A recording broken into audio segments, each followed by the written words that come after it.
يا أيها الذين آمنوا لا تكونوا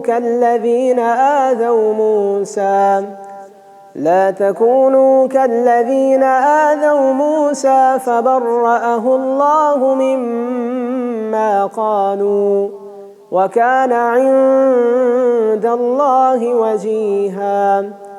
يا أيها الذين آمنوا اتقوا الله وقولوا قولا سديدا يصلح لكم أعمالكم ويغفر لكم ذنوبكم ومن يطع الله ورسوله فقد فاز فوزا عظيما.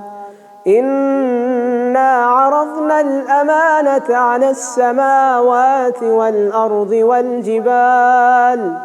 والأرض والجبال فأبين أن يحملنها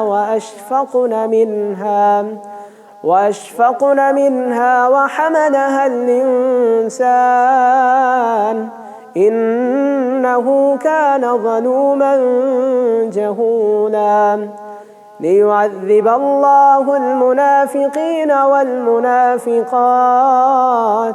والمشركين والمشركات ويتوب الله على المؤمنين والمؤمنات وكان الله غفورا رحيما.